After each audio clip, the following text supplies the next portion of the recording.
What is going on, everybody? I am Hoops and Hip Hop, and welcome to what I believe is the 9th episode of the Pokeblock Podcast. I'm pretty sure we're kind of getting up there in numbers, which is really cool, obviously, but starts to make the whole episode ranking, keeping track of it, a little more complicated, or maybe I'm just an unprofessional host. Either way, we do have a fun episode for you guys today. We're going to be getting back into the tier list / ranking videos that we've been, or I should say, podcasts. I'm so used to saying videos that we've been doing recently. Last week we covered the latest Sword and Shield news. We talked about the trailer. We talked about my personal opinion that these games are just jam-packed with amazing Pokemon designs, and they might end up having the best Pokemon designs of any generation. And we very well could also have some more news coming up on actually tomorrow. It should be either tomorrow or today, depending on how Japan's time translates to here, because it's like Saturday there, and it either equates to late Saturday here, or it equates to early Sunday there, or early Sunday here. It's very complicated. I don't know. All I do know is that they're going to be talking about some new Pokemon Sword and Shield news, or I should say the latest Pokemon Sword and Shield news in a Pokemon-based TV show that is in Japan. The verdict is still kind of out as to whether or not this is going to be like news we've already heard before that's just being covered on the show for the first time, or if it's brand new news. But obviously we are going to be on the edge of our seats waiting in anticipation, and if that is the case, that we're getting new news, then it will be covered probably next week on the podcast. But for this week's episode, we're actually going to be doing a ranking of all of the box art legendaries from worst to best. And the reason why that's going to be so much fun is because obviously opinions are a thing. They're a lot of fun to talk about, and like I said, you guys have been enjoying the past couple ones we've did with the starters and the tier list that we did with them. And then we did, what did we do the week before? I can't remember. We did evil teams. That's what we did. We did evil teams. And so I thought it would be fun to do legendaries this time around, but I wanted to do box art legendaries, so have them in pairs, and box art legendaries specifically, because obviously they are the title characters of any given Pokemon game, minus red and blue, and so they're very important to the story, and they're very iconic as legendaries, and so I thought it would be fun to talk about which ones are my least favorite and which ones are my most favorite. So I guess without any further ado, we'll go ahead and get started. Obviously, a couple stipulations. Number one, we're obviously not going to be including Gen 1, because Gen 1 did not have legendaries as their box art Pokemon. They had Charizard and Blastoise. And then I will sort of kind of be including the Sword and Shield box art legendary, since we know who they are, but there will kind of be an asterisk. It'll kind of be like an unofficial ranking for them at the same time, just because we don't really know anything about them outside of their names and their designs, so it's kind of unfair to really hardcore rank them at this point. But with all of that being said, we'll go ahead and get started, and what we're going to start with is the Sword and Shield legendaries at technically the bottom number 7 spot, and that would be Zacian and Zamazenta. Now, like I said, this is kind of a tentative ranking just because we don't know anything about them outside of their designs and their names. We don't know their typing, we don't know their backstory, we don't know what's like the lore, or we don't even really know the inspiration that's behind them, truthfully. So there's a lot of mystery behind these guys, and so it's better to wait to truly give them a full ranking, a full proper ranking. So for now, they'll sit at the bottom spot, but in terms of what I think about them right now, I mean, just in terms of design, I kind of feel like they're a little bit weaker compared to the other box art legendaries. I mean, I do really like Zamazenta. I think Zamazenta is really cool, and I do like the dynamic of them both being wolves. I think that's going to play like really like heavily into the story, and I think it's going to be really cool. I think that's going to bode well for them in terms of like the overall opinion once we get the full picture.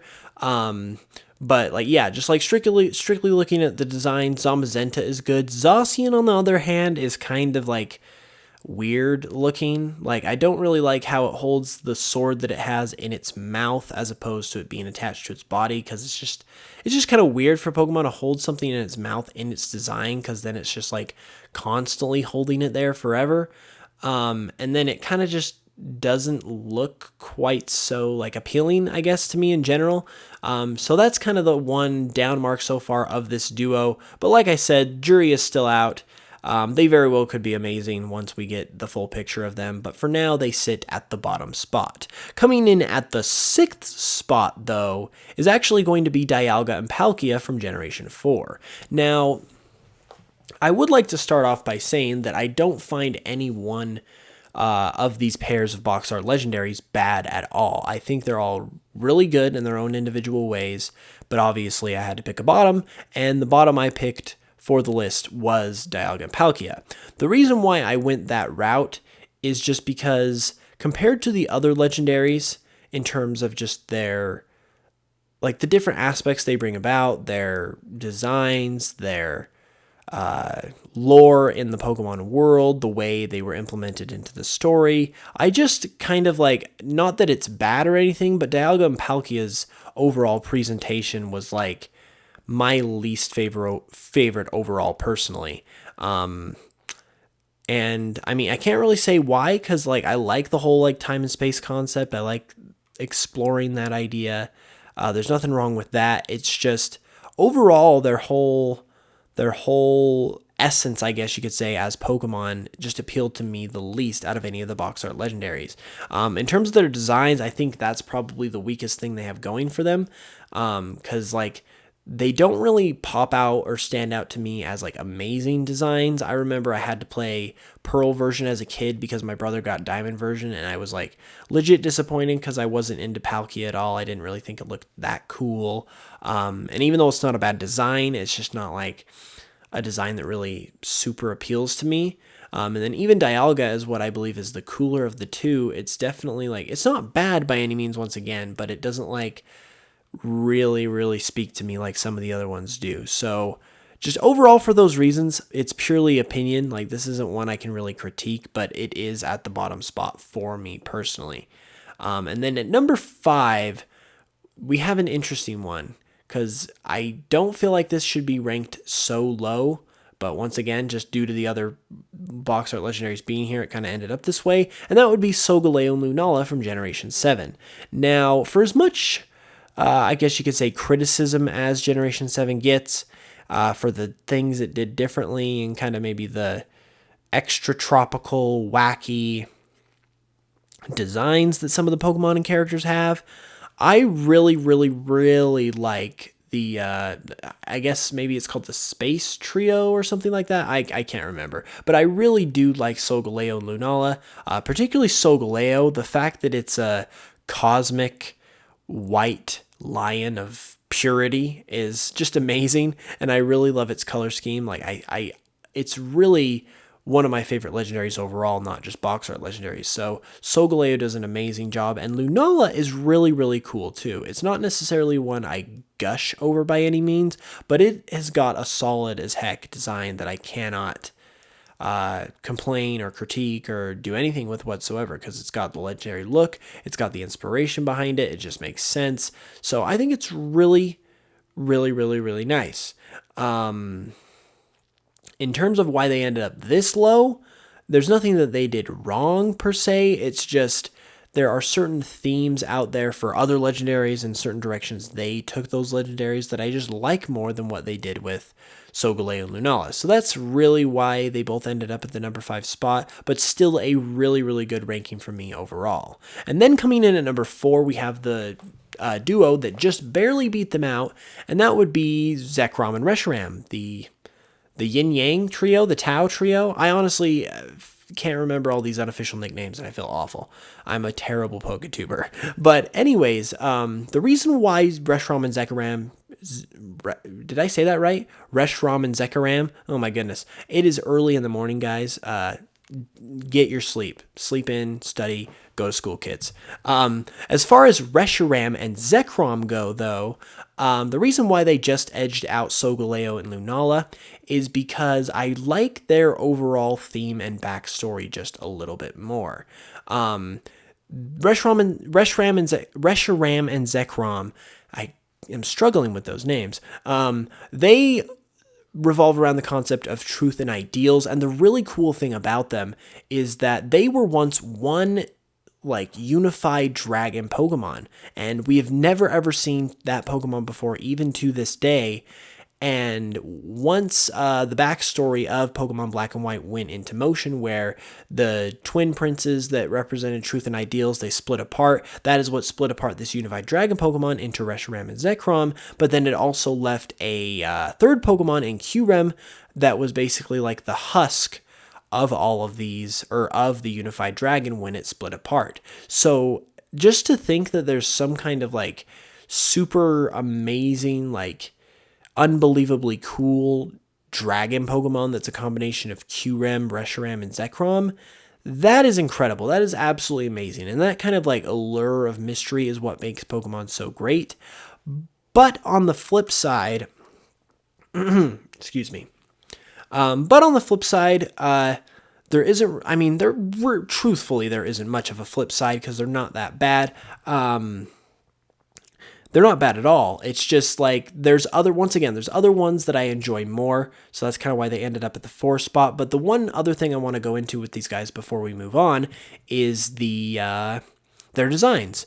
Obviously, their designs are kind of interesting because Black and White took the literal black and white route. And so they are fully black and fully white Pokemon. And if you look closely, Zekrom actually has red eyes and it's a black dragon, whereas Reshiram has blue eyes and it's a white dragon. So that very well could be a subtle nod to Yu-Gi-Oh!, which is incredible if true, because those were the 2 franchises back in the 90s when we were all kids. But yeah, as far as their designs go, I think they're really, really solid. They look really nice. They look legendary. They look tough. They look majestic. They look like they belong together as part of a counterpart duo. And overall, they're just really, really good Pokemon.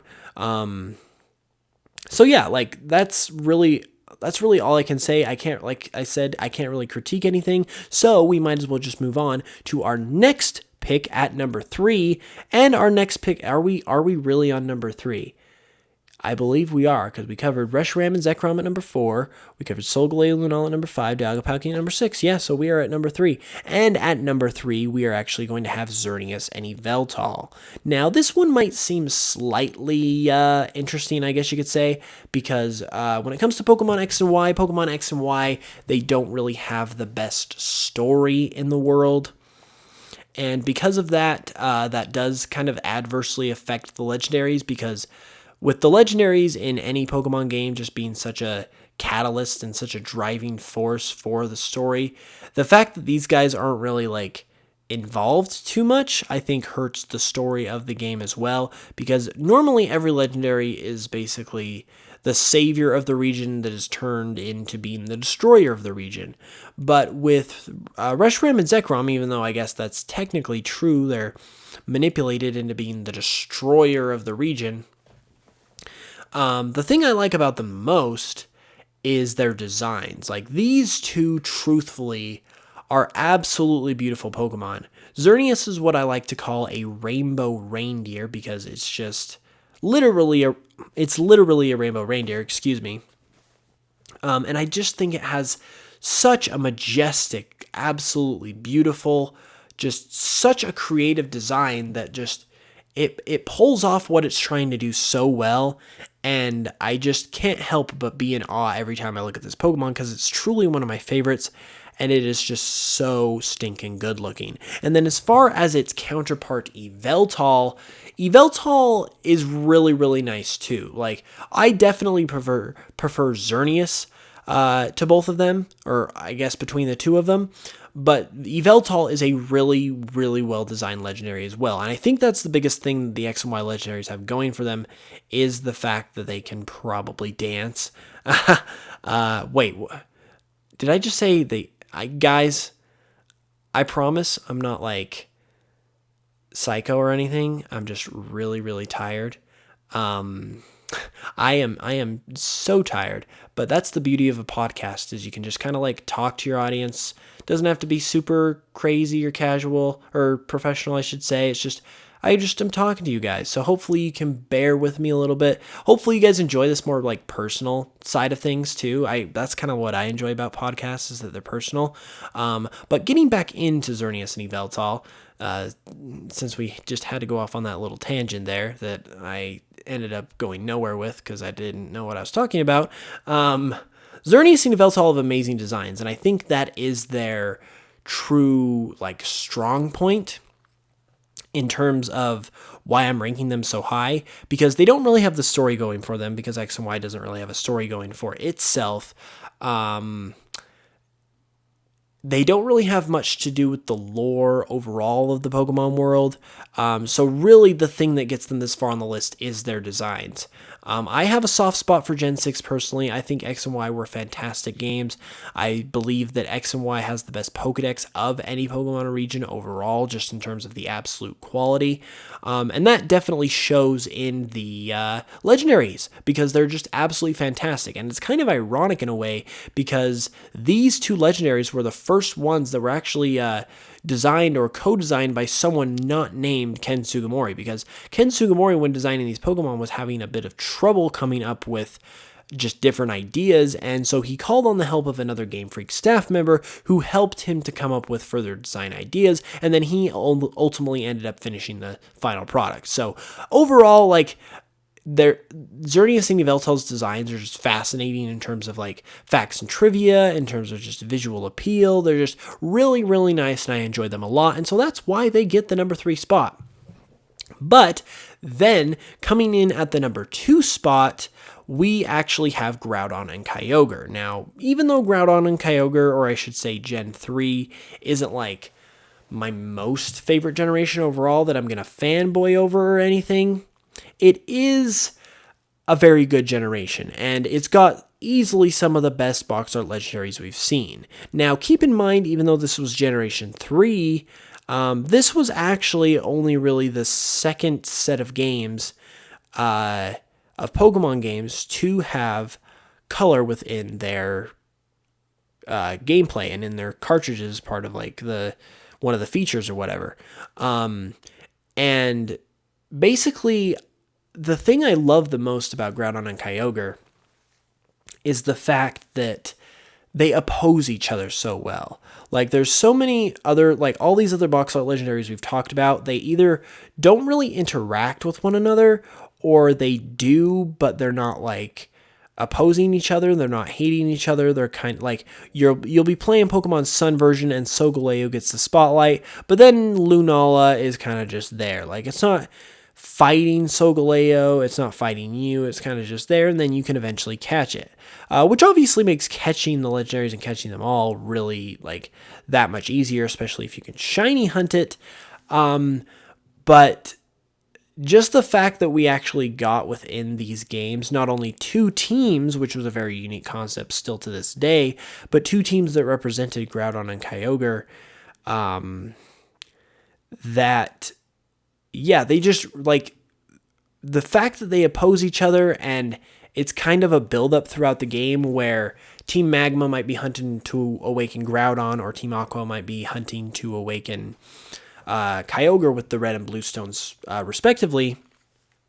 But, like, the build-up to that, and then the eventual climax where you're in perpetual rain or harsh sunlight, is just it's such a cool way to do a legendary Pokemon, because I remember when I first played that, I actually felt legitimate danger and concern when I saw that very, very creepy video filter with the word Snapchat on it. And I didn't try that for a while, to be honest, because I just thought it wasn't real. I just thought it was fake. But obviously at that time, we didn't really have, We didn't really have internet to, like, verify things. And so kind of just had to go off what we heard about in rumors and stuff like that. But yeah, overall, Groudon and Kyogre are awesome. Groudon individually is one of my favorite, just straight up legendary Pokemon overall. I received Pokemon Ruby for Christmas, and so it has a lot of personal nostalgia for me. And yeah, they're just really, really solid. You could really feel in those moments of harsh sunlight and perpetual rain during the climax, you could just really feel the tension. And that's what I love the most, is that you could feel like you were in danger. And I think that's really the only Pokemon game where I've legitimately felt like I, as the player character, was in danger or the region was in danger, which was really refreshing, because you usually, like, given that it's a Pokemon game, it's obviously for kids, it's lighthearted, and you just really don't feel that. But with Ruby and Sapphire, with Groudon and Kyogre, you definitely did. And now, to round off this podcast, at the number 1 spot, we have Lugia and Ho-Oh. Now, I am a pretty big Johto fanboy, so if you guys know me, it's probably not too big of a surprise. But the reason why I love Lugia and Ho-Oh so much is, A, their designs are amazing. Ho-Oh was seen in the very first episode of the anime, and obviously was introduced to us in the second generation, but during that first generation, especially within the anime, there were so many questions and ideas as to what this Pokemon was, and it's not even really known to this day still where it actually came from. It's been reported that obviously it was one of the original Gen 1 Pokemon that was planned to be in the games, but then was scrapped. That's how it made it into the first episode. But then there's also been reports of translations from interviews with Game Freak saying that's false. So overall, it's kind of just like a sticky situation in both ways. But yeah, getting into other reasons why I like Lugia and Ho-Oh, or I guess I should go into Lugia more specifically. Lugia is just a freaking awesome Pokemon. Like, first off, it's the trio master of the legendary birds, so that's really cool. And it even got its own movie where we got to learn about this backstory as it being the trio master, but it was just also an epic movie in general. Like, it easily is one of the better Pokemon movies overall. And just like Groudon with Generation 3, Lugia is easily one of my favorite legendary Pokemon. When I made like an entire legendary and mythical Pokemon ranking video over on my YouTube channel, Lugia actually made it to the number 2 spot, because it is just that cool to me, and I really, really love it. But the thing that, like, obviously the designs are great with these Pokemon. They don't really factor into the story too much, which is a negative, but the thing that really, like, makes it a positive overall is the fact that these two Pokemon take on a very, like, unique role compared to the rest of the box art legendaries, and that's that they're really not required to be in the story in order for you to beat the game. You kind of just hear about them in conversation, like where there's these crazy rare Pokemon that seem to be living at like the Tin Tower or the Tojo Falls, and you just hear rumblings and rumors about them that you're not really sure are true, but it gives you that amazing Pokemon magic of, oh my gosh, what if there's a new Pokemon out there? Oh my gosh, what does it look like? Oh my gosh, I have to catch it. Oh my gosh, I have to be the first to know about it so I can tell everyone on the playground. Like, there were just little things all throughout the game, the games like that, that just really help the mystique of these Pokemon as legendaries. And I love feeling like legendaries are legendary Pokemon. It makes them so much more satisfying to encounter and catch. And when they're not necessarily the poster child of the story to the point where they're going to be featured in the story, I think it actually helps, because it really helps to make the legendary Pokemon look legendary again, where you're elusive, you're hiding under a rock sometimes, and I'm just like the determined trainer who's got to go out and catch you because you're way, way, way too good to just be a wild Pokemon. And yeah, like Lugia and Ho-Oh are just really, I just love them to death. I really do. Like, there is a bit of nostalgia factor there, but overall, I think they're pretty dang incredible. I really like them a lot. And that is basically why they get the number one spot. I just really love the fact that they're legit legendary Pokemon. You're not required to see them. It takes work to find them. It's amazing. I really hope they bring it back. But with that being said, that is basically going to wrap up my rankings of all of the box art legendary Pokemon. Now, I really hope you guys enjoyed this new episode. If you did and you're listening on the UCast Studios YouTube channel, you can leave a comment down below and let me know your rankings, or let me know what you thought of my rankings. And if you're on Spotify or iTunes as well, you can definitely let us know with a comment on either my personal Twitter, Instagram, Facebook, whatever, or the UCast Studios YouTube channel, or their Twitter as well. If you guys are new to the podcast, you can either subscribe on the YouTube channel, follow elsewhere. That really helps support our ventures and our business. And it really is very much appreciated. Like the past couple podcasts that have been going on, you guys have supported a lot, and it means the world to me, so thank you guys for that. And with all that being said, we will be back on Friday, this next coming Friday, with another episode. Like I said, it's potentially going to be about Sword and Shield news, depending on what gets announced in that TV show announcement thing, whatever's going on in Japan. It's a Japanese TV show, so it could be anything. But if we do get news and it's significant and substantial, that's probably what we'll go over next week. But if not, we'll definitely have a very interesting topic to cover just like this one. So I really hope you guys will return and join us for that. With all that being said, though, like I said, we'll be back Friday. Thank you so much for listening to this point. I hope you guys know I love you all. I'm Hoops and Hip Hop. Until the next one, I will catch you guys later.